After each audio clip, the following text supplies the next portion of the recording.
Hi, everybody. Before we get to another great interview, the Two Opinionated podcast could really use your help. And it's easy, it's free. IMDb, which is the entertainment database, imdb.com, named us a top 100 podcast. We came in at number 82. That's a big deal because there's 15 million podcasts and growing.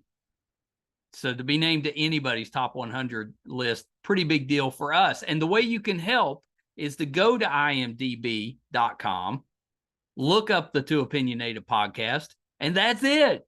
Just bringing our page up. That traffic really helps us out. Our YouTube channel is MeisterCon Pod. All we ask is that you subscribe. It's also free, but that really helps us to attract these amazing guests that we keep bringing on the program. And that's it. 2 easy ways for you to support us, and we would really appreciate the help. Now let's get to that interview.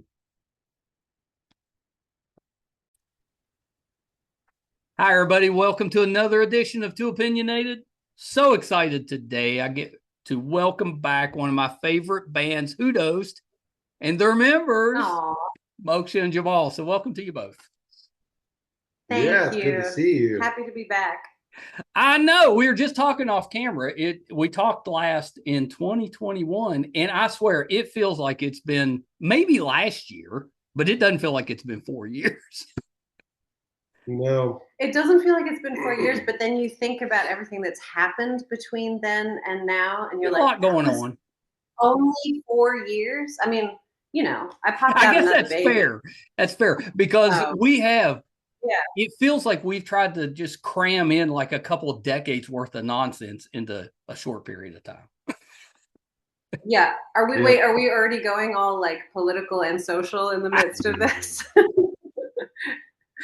I tell you what, anymore it's difficult not to. I know. I know. It doesn't matter what you talk about.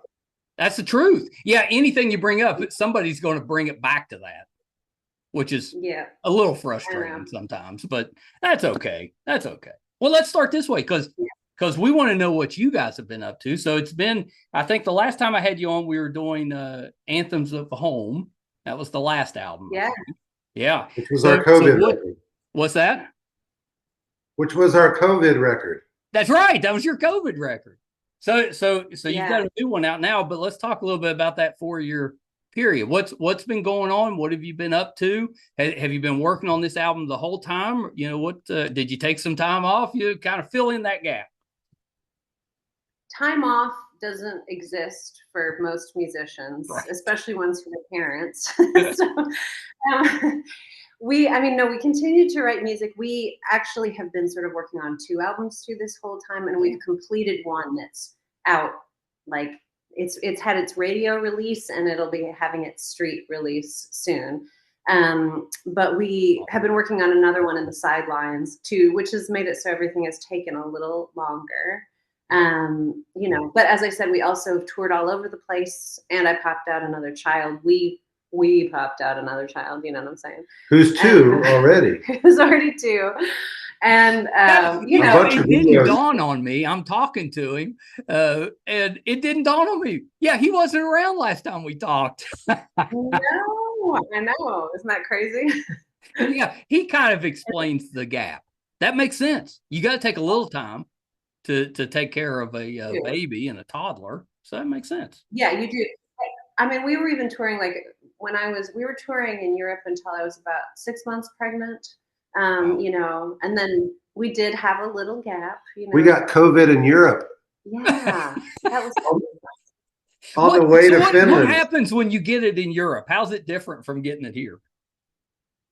It's the only positive side of it was that we got it. We flew into Finland and played a festival, and it was the night of the festival. Can I add in a little tidbit? When we flew into Finland, and then we got on a plane, we were already feeling sick and knew something was up. We got on a train that had to go like 3 or 4 hours north. That was full of people that had just gotten out of a Rammstein concert. All right, that's kind of hilarious. And to back up further, we had just done a slew of West Coast festivals with people from all over the place, which I'm sure is why we got it, in the first I'm place. sure. But it was like, it was on the flight over there that I'm pregnant, and we're on this long flight from Seattle to Helsinki. Yeah. And I was like, what is that? That's got to be like a 20-hour flight. How long is that? I don't remember. I don't remember, but it was super long. And in the midst of that, I was like, I have a fever. Like, I was like, I can just tell that I have a fever. Anyway, so we got there. We got on the train with that special crew of people, and then traveled further. And then I just thought I had I tested negative for COVID, so I was like, it must just be a cold or flu or something. So we played this festival, and the night of, he was then like, I don't feel good. Oh boy. And so tested the next morning, and it was COVID. And so we had to cancel the rest of our Finland dates. But the nice thing about it was Finnish people are so sweet. And like and one of the festival organizers was like, we're going to put you up in a retreat lake house where you can be out a tree house on a lake that has like, a little kitchen. With compostable toilets and stuff. Oh, wow. And saunas and things. I mean, it sounds pretty awesome.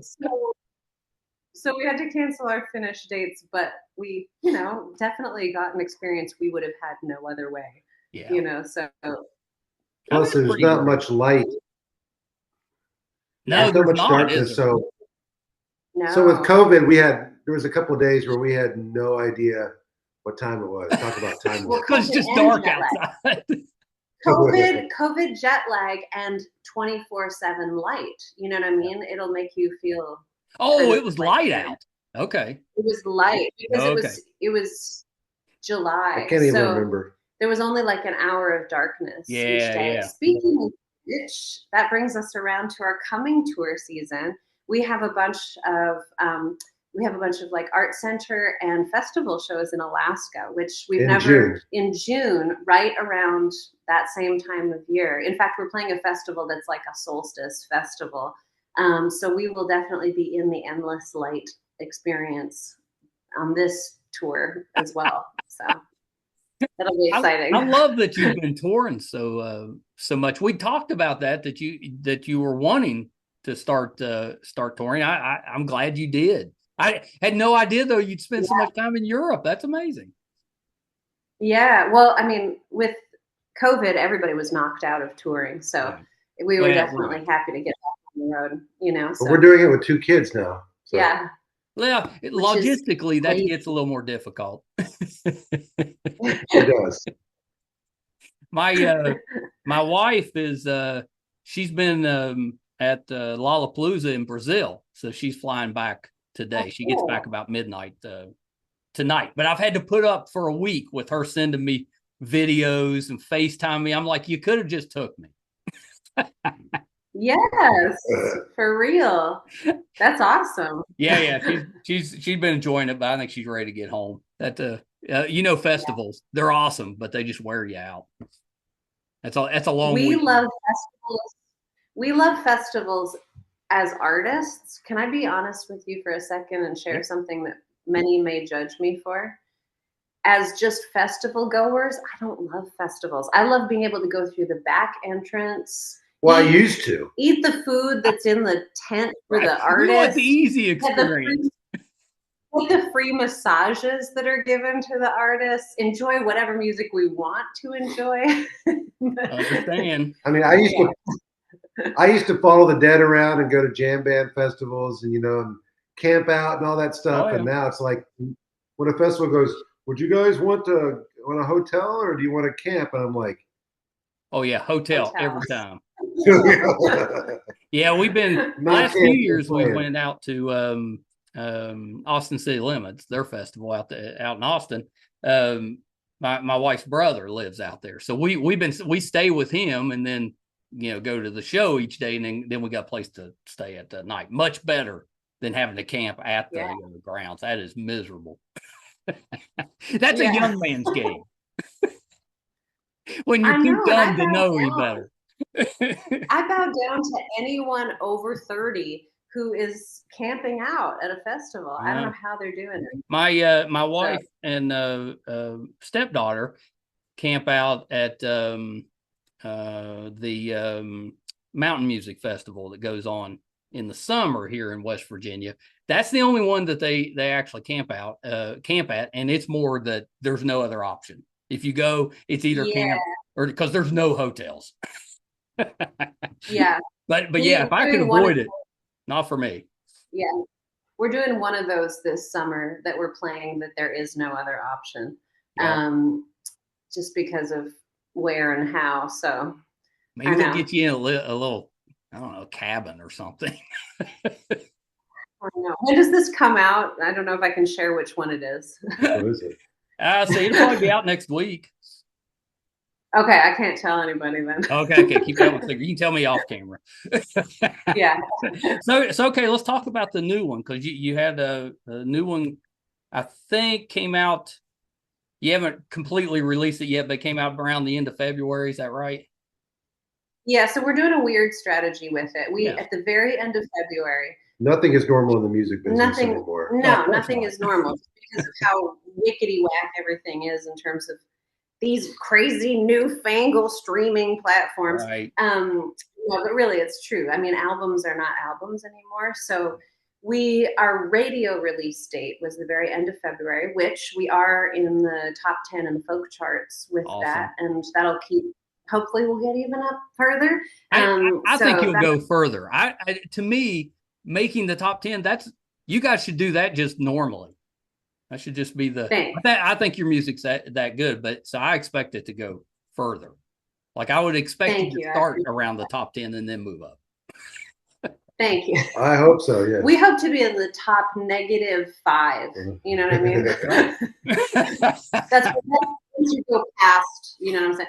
No, I'm just messing around. Yeah, we've just been putting out singles with videos. We did a lot of videos. Yeah. So we've just kind of been slowly streaming those out and doing a pre-order campaign, which is still actually going. Moksha's doing, the album's called The Monkey and the Crown, which has various levels of meaning. But Moksha's been doing some paintings of people, herself and other people with monkey crowns, and I love your artwork. Always have. I mean, I know you do a lot of your cover art and stuff. It's really good. Yeah, thank you. Yeah, well, it's been cool to be like through the pre-sale campaign to be commissioned to do some artworks and stuff too for people. It's really fun. There's so much freedom in terms of how I do the artwork, but it's kind of cool to be given almost like assignments with it. So so the pre-sale campaign is still technically happening. We haven't received the vinyl yet. And it should be coming this week or early next week, the vinyl. So when the vinyl arrives. Is that the whole EP? Or just the one? Well, yeah, it's 10 songs.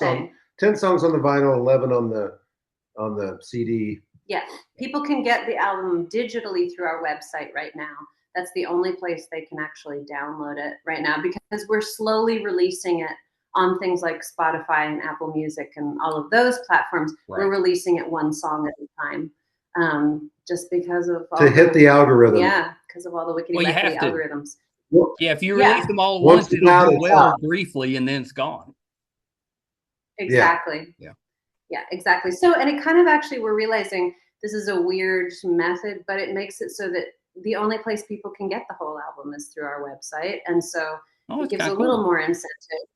And I feel like people need a not just daily, but like hourly reminder to support musicians in the indie music world and to support musicians outside of the streaming platforms. Not, of course, listen on there, but just do a little something, because it's, a weird world in terms of selling music. I know. I think all of us would love to go back to where you just had to go to the record store and buy your albums. Yes. I still do that. We have a ridiculously that doesn't large surprise me. We have a big closet, and we already have 2 massive vinyl shelf things, like those gigantic IKEA ones. And our studio has a ton of vinyl, and I've had to be like, there has to be a limit. And he really There's no limit. Killed me recently when he started stashing vinyl in our closet too. A collector. It's too far. I could be buying more guitars. It's a lot more expensive. That's right. You're actually saving money. I've heard this argument before. It's on sale, so you actually saved money. It doesn't matter if you needed it or not. So Monkey in the Crown. Go ahead. Yeah. I still love going and, especially something I like, getting a vinyl album, taking it out, looking at the liner notes, putting it on, actually sitting and listening, turning it over. It's an experience. Yeah. Yeah. But I'm old. That's how I always did it. That's how we listen to a lot of our music is on a record player. We've got it in the living room. Yeah. So if we're cooking or just hanging out or something, we usually have it playing there instead of like streaming or something. It sounds different on a record player. It does. And it's funny because at this point we listen to everything on vinyl or by streaming. I mean, occasionally, like we still have two vehicles that have CD players in them, so we'll sometimes do it like that. But like in the house, we don't listen to CDs. And I joke with people at shows that we have like these archaeological, incredible finds that they can buy that are called compact discs. But it's I know. But we are selling now. We're selling more at shows. We're selling more vinyl and T-shirts than we do. That's kind of cool. So, I like that. Yeah, I like that. Yeah. So you mentioned that the Monkey in the Crown has different meanings, so talk about that a little bit. What's the meaning behind the album?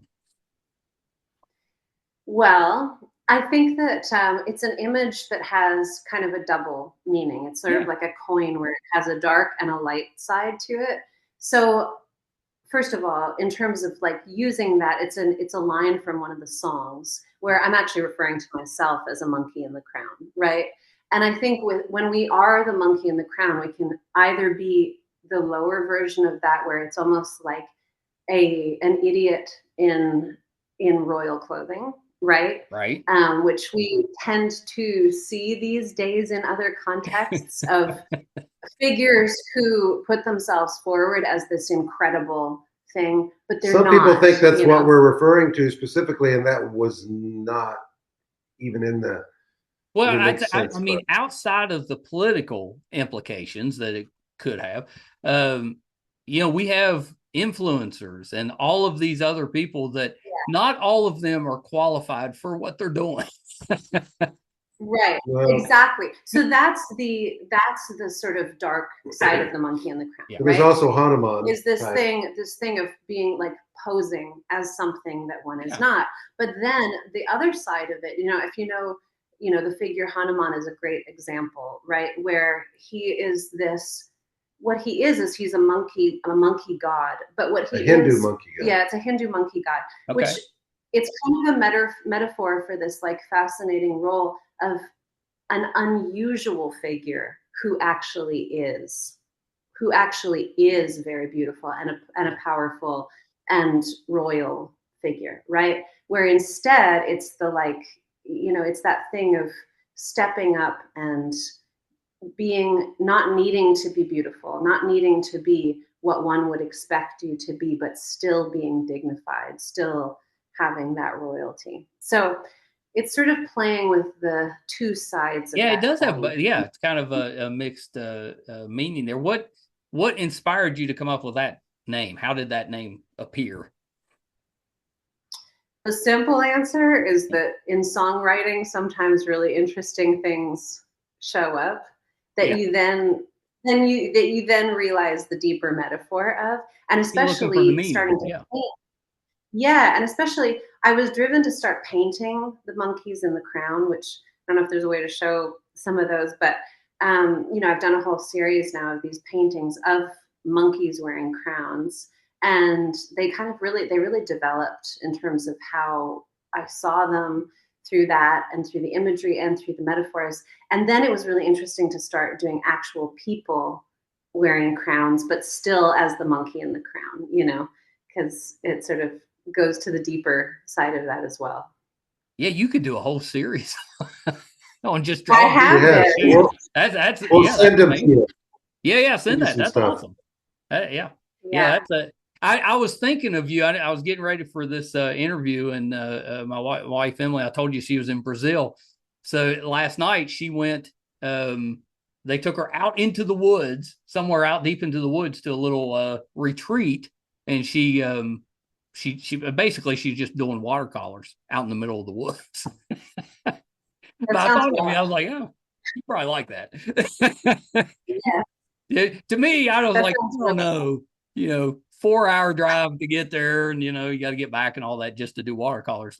That's not really me, but that sounded. I mean, she had the best time. So, if you're an artist, there you go. I would totally do that. I know. So, what was the first release for this one? So the first release with this was Acting Out the Outrage, which we put out in July. Yeah, we filmed the video in Montreal with, we wrote that song with Dan Hasseltine, who's from Jars of Clay. Love Jars of Clay. They've helped you. They helped you with the last album too, right?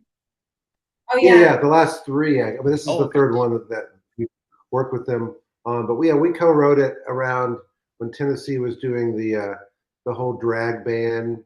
Yeah. And we kind of wrote about that, but then it turned into about all kinds of soapbox outrage online on both sides, and whatever side. Somebody's always like we were talking about earlier. Somebody's always ranting about something that has nothing to do with them. So that's kind of what that song's about. Yeah, it's about, the whole thing is about like stealing the spotlight from people who actually should be heard. We should be listening to the stories of the actual people, as opposed to trying to give our opinions before we've even heard their side of the story. And that's what gets me so upset about, social media, especially, is that's constant, where everybody has this like powerful opinion about whatever issue it is, right? Whether they know any of the facts or not, whether they've ever talked with someone who, this actually directly affects or not, etc. So, and for it, in the video, we got to collaborate with one of Canada's top drag queens, who's just amazing. They were one of the main people on the Canadian RuPaul's Drag Race thing, and awesome. Just awesome. So they're in the video. What was their name? What's their stage name? It was Kiki. I can't pronounce it right now. Well, I asked because I've seen. I was in LA last May, and they're at a joke festival. Like Netflix is a joke, so I was kind of around LA, and one of the events we went to was a drag show, but it had a lot of them from RuPaul. So I was just curious if maybe I'd seen them. Kiara is her name, but she goes by like Kiki Wanna Kai Kai or something like that online, and I can't pronounce it quite right, but Kiara is. You don't want to butcher it. Shows her getting ready, waking up in the morning and then starting to put on everything and kind of getting dressed, and then she shows up and we're putting on our instruments and we jam out together. Yeah, basically. It's fun. It's fun. And so it was a fun way to start things. And to go back to what you were asking too about the Jars guys, like, they've been involved in our last few records now.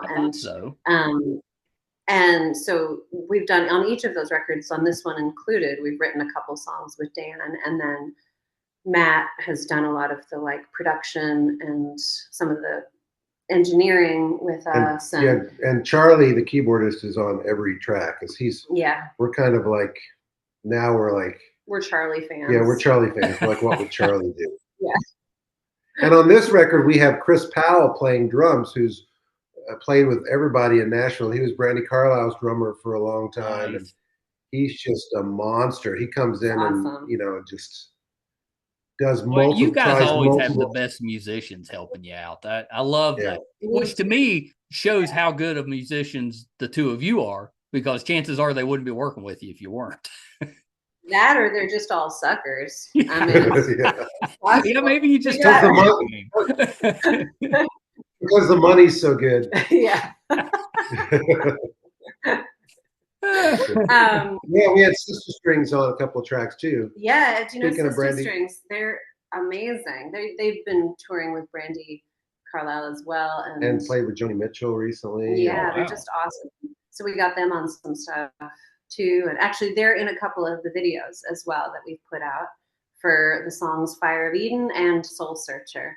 I love Fire. Both of them are really good. Fire of Eden is my favorite of the two, but they're both really good. But I thought your videos were really well done. When you do that, I mean, are the two of you directly involved in what's being shot, or do you have somebody kind of putting that together for you?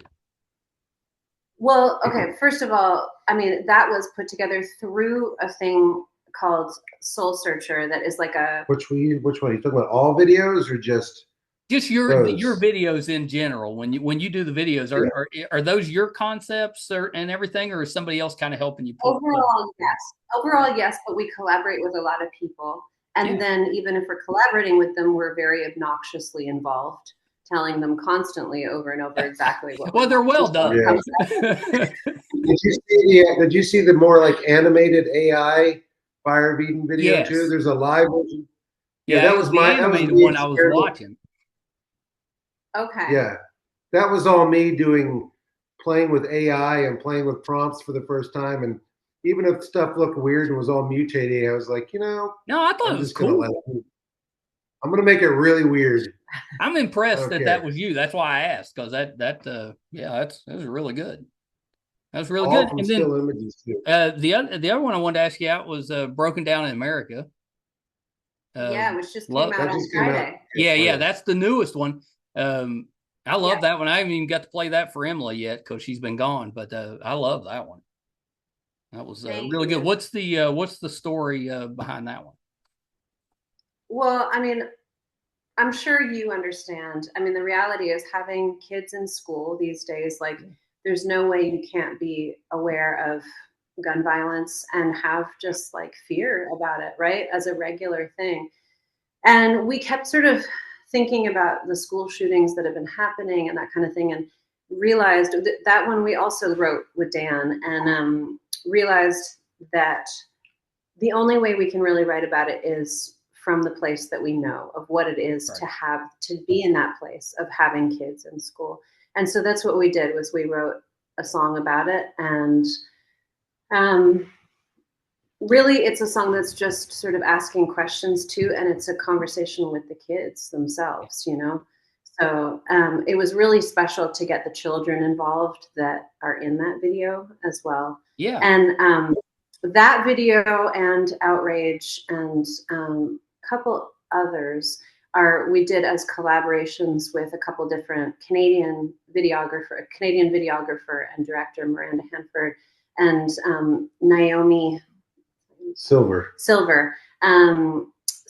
that was a really cool process to do that too, and very collaborative, in terms of creating them. So and we made that song too.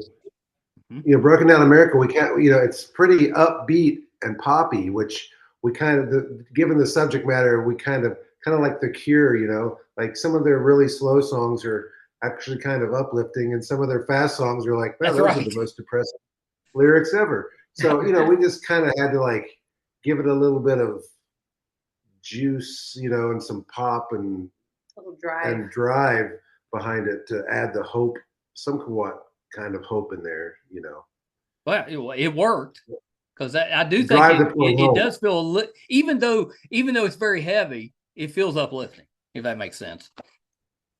Good. Yeah.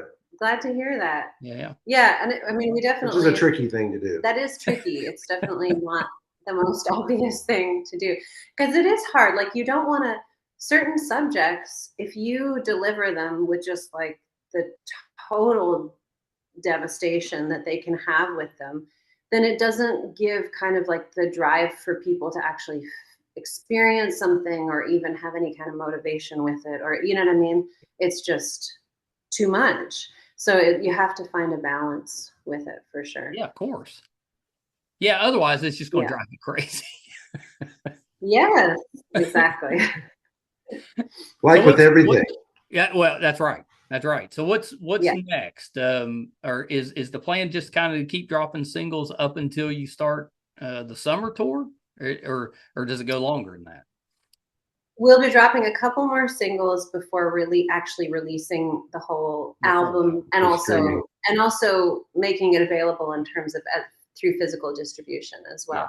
Yeah. And that's going to happen right about the time that we actually start touring for our, touring for real for our spring and summer dates, which is right at the very beginning of May. This is also our 20th anniversary as a band. I meant to ask you that. I wrote that down, and I was like, I didn't write any context to that. So is that 20 years together, 20 years as a band? What 20 years are you? We've been together longer than 20 years. Yeah. Okay. Isn't that crazy? If you can believe that. Yeah. I can believe it. But yeah, our first album came out in 2005. So, our plan for at least our, not necessarily the festival sets, but for like some of our own shows, theater shows, we're going to do like a set of all new songs, and then we'll take a little break, and then we're going to come back and like do a retrospective set starting at the newest thing and kind of working backwards to the first record. I love that. Yeah. That's the plan. You got like the whole year mapped out.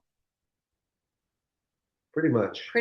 Yeah. I mean, and we're not allowed to share a lot of things yet because a lot of things haven't been announced, but we have some really great, whole lot of festivals and stuff like that. So Cave Fest, we're playing in the Caverns. That one is announced. I went to Cave Fest last year. Oh, I'll probably be there. Well, we were there the year before. We were there the year before that. You need to come this year. Oh yeah. I think we're coming this year. We loved Cave Fest. Isn't that venue great? Oh my gosh. I mean, the outside venue was really cool, but then you go into that little cave, and the acoustics are great in it. And we took the tour of one of the other caves, and you go back there, and the guy that puts on the festival, he flips off the lights, in that cave. Well, when he flipped it back on, there was a bluegrass band sitting there that wasn't there when the lights went out, and they started playing Purple Rain like it's bluegrass. Wow. That was probably Todd. Yeah, was it Todd that brought you down? Okay.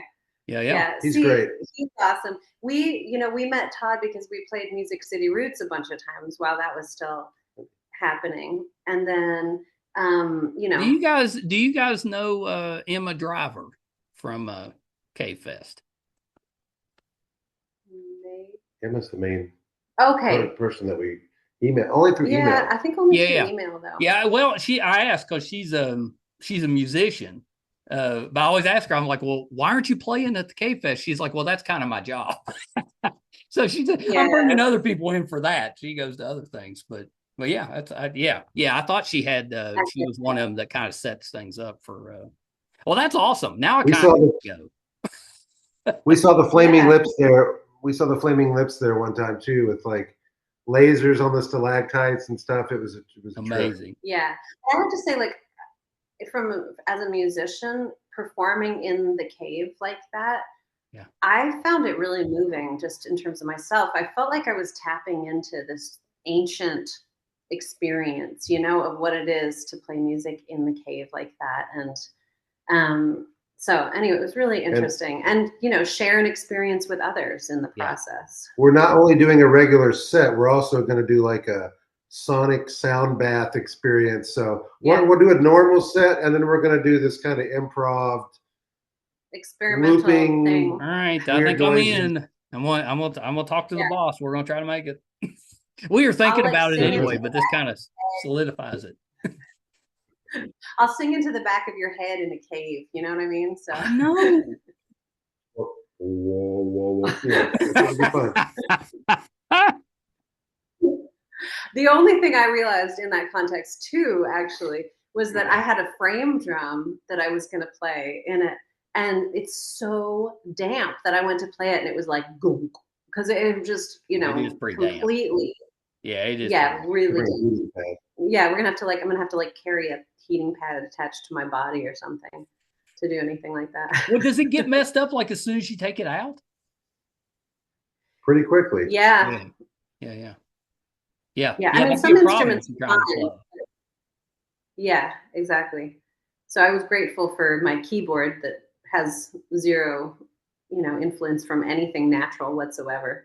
So They had a power outage one of the days that we were there, and it lasted for an hour or so. But it turned into just like an impromptu jam session, so that everybody just came off the stage and just got down with the crowd. And you had to be kind of close to hear it because there wasn't any mics or anything. But it turned out to be kind of cool, because you were so close with the musicians. Oh, that's really cool. I'm glad you guys are touring. That seems to me, I mean, I'm not very musical, but you two seem like a very good festival band to me. Seems like your music would play well at festivals. We're weird enough and familiar enough for people. Well, and it's a lot of your stuff, even with the lyrics, sometimes the stuff can be, you've got enough upbeat stuff that it keeps everybody, festival crowds, it keeps them going. So, yeah. Oh, yeah, definitely. Definitely. And it's always fun to get people dancing, and, we get our freak on. We sometimes like to bring out bubble guns and, stuff like that. All the fun stuff. Sure. Yeah. The normal stuff. What's it like when you're touring like that and you're gone for a long period of time? What's that like family wise? Is that because you're away from everybody for a long time? Oh, well, our kids travel with us. I assume. I mean, that's awesome. Yeah, we're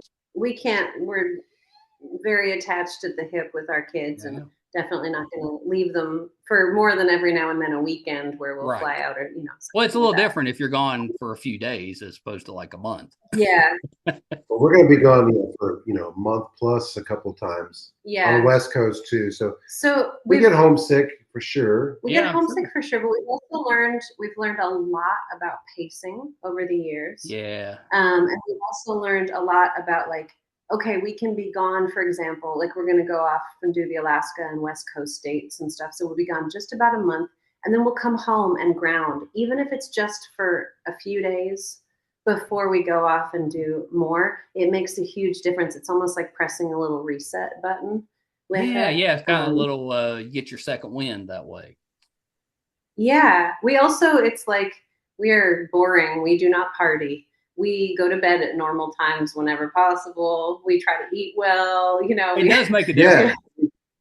Yeah. On days off though, like we're playing in the Ozarks and Kansas City coming up in May. And at the end of those, after the Kansas City show, we're staying in Kansas City for an extra 3 days with some friends who are going to 2 Kansas City Royals games. Nice. Who are our favorite baseball team. So stuff like that for the kids. You know what I mean? They were a surprising playoff team last year. They were. Yeah. And then we're also, when we're in Seattle, we're going to have a couple days off, and we're going to go to a Mariners game. So, very nice. Yeah. We do that kind of stuff too. Yeah.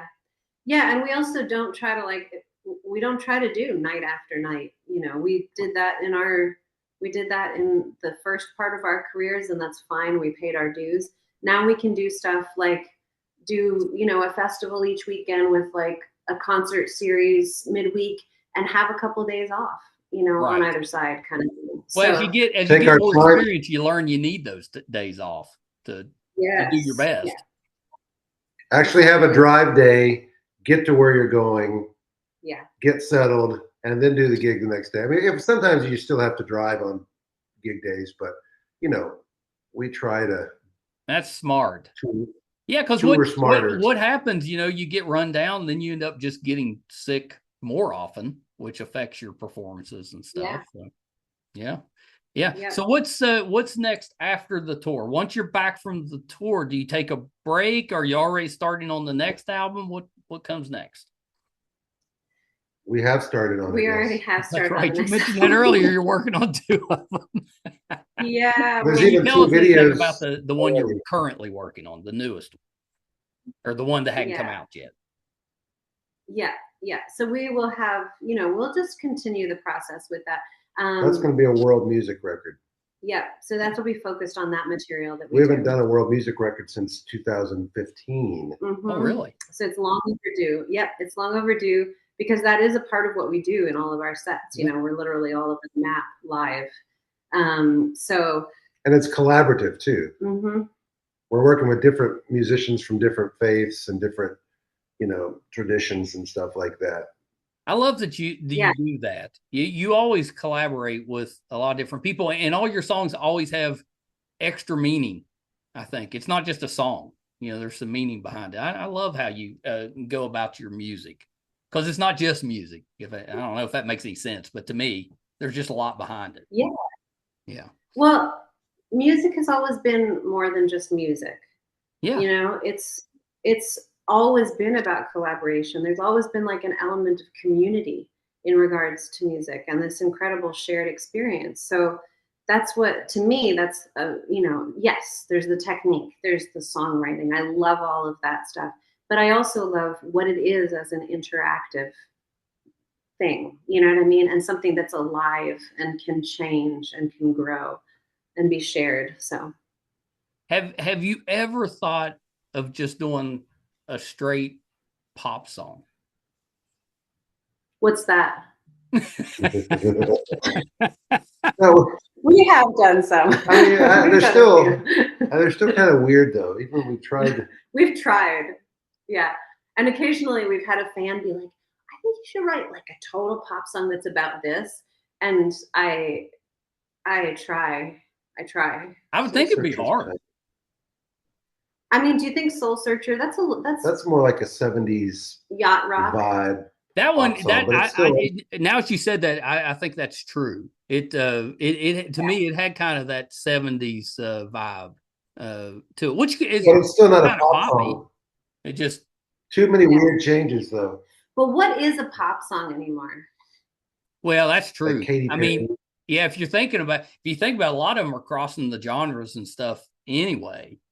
You don't like when I was, or let's say when my kids were growing up, the pop stuff was the boy bands and Britney Spears and all of that stuff. It's a little different today. I mean, you still have the pop bands, but it's everything's not as clearly defined. Everybody's kind of crossing over and doing different things and stuff. It seems kind of great to me. The music's good, so I don't know that it needs a genre. I know the genre thing is like so hard to do. It is. I find it so challenging. Yeah. And I realized in the process of where we have to do our qualifying of what our music is and stuff, I was like, well, what about such and such a band and such a band? And they're now termed as adult alternative. Some of the stuff that I listen to. And I was like, I listen to adult music, like even Arcade Fire and Mumford you're all grown up and all that stuff. Coldplay, adult alternative. Yeah, I don't know that that's how I'd describe Coldplay, but I'm not sure how I'd describe them. So okay, right? I know. Well, thank you guys for coming on again. It's so good to see you. Now I'm excited because I think I'll get to see you K-Fest. I'll come find you because I know that situation. I'll be able to track you down after your set. There's not a whole lot of places to go. We'll be doing a couple of festivals out further in your direction too. Floyd Yoga Jam, which is fun. Yeah, and a couple. Where's that one too? at? Which in Floyd, Virginia. Floyd, Virginia. Okay, I'm gonna write that down. Yeah. That's not that far from you, is it? No, that's not. That's not. A couple hours, maybe. Yeah. All right. Yeah, it's going to be good. Oriental, North Carolina. That's not that far from you, right? No. That's not. Is that down toward Raleigh, maybe? It's on the coast. Couple hours. It's on the coast. Couple hours from Raleigh. Yeah. I was down that way. My brother lives where I'm at now, but he was living in Raleigh, and it seemed like we were down in that direction when we were going down that way. So no, it's not very far. Okay. Now you've got our stuff planned out. Okay, perfect. It's good. Everything should be planned around our tour schedule. That's how it should be. Yes, I would appreciate that. If you could just contact me, let me know. Plan out my year. So before I let you guys go, let's run through all the social media, the website, and everywhere we can find you, because I'm sure everybody's going to want to listen to the new stuff. It's awesome, as it always is. I think I told you last time you were on, we added all your stuff to, our Spotify list, and our playlist and stuff. Your old stuff comes up, all the time when we're listening. It's pretty great. Cool. Even Awesome. what was the one before Anthems of Home? Water and Mercy. That's it. Yeah. We've listened. Yeah. That one comes up a lot. Awesome. I still love a lot of songs off that. Yeah, me too. Yeah, it's a good. That always says a lot, doesn't it? Where you can like think back on your own albums and actually like the songs. That's really because cool. you hear them a million times. Some of them I'm like, I don't want to hear that one again, Yeah. kind of thing. But I like these last three a lot. Yeah. They're kind of sister records. Yeah. Well, I've enjoyed all of them. They've been awesome. I always like going back and listening to one of my podcasts that actually I think went well, because most of the time I'm kind of critical of myself, but every once in a while I'll listen. I'll be like, "Yeah, that was pretty good." Yeah. It is kind of nice when you can listen to your own stuff, because I'm the same. I hear myself and I'm like, I have enough of that guy. Yeah, I know. So where can we find you? Social media and then the website. Yes. HuDost.com. Yeah, HuDost.com. Yes. That's where you can find the campaign there too. Yeah. Yeah. I told you last time, your website's awesome. I love your website. Thank you. I do that. That's all her. Thank you. I do all the artwork, all the design. Thank you. We're on Instagram, and you gotta check HuDost, HuDost. We're on Facebook. We're on TikTok, but most of our TikToks are just stupid baby videos, or like we tried to do like normal videos, like promo, and like the more we did like cat stuff or dog stuff or just silly dumb shit. That's what gets liked. I'm just like, our TikTok page is not to be taken seriously. Yeah, so don't look at our TikTok page. Okay. But some of it's like the Cheeto challenge is on there and stuff. Oh. But on everything else, that sounds kind of interesting to me. Okay.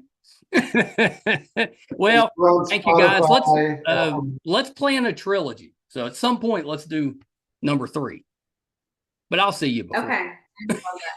Yeah, I know. I'm excited. I am too. Okay, hold on one second. Let me find the pod. Love the guys from HuDost.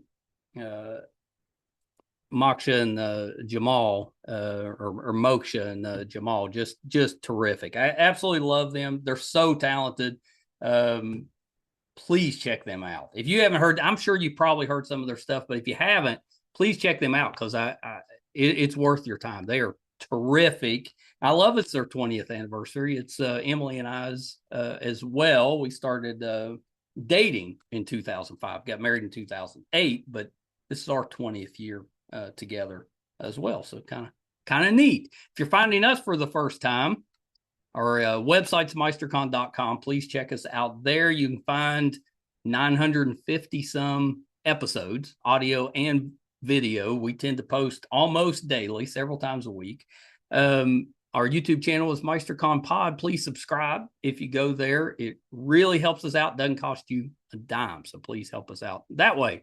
Thank you guys so much. Till next time. Bye, everybody.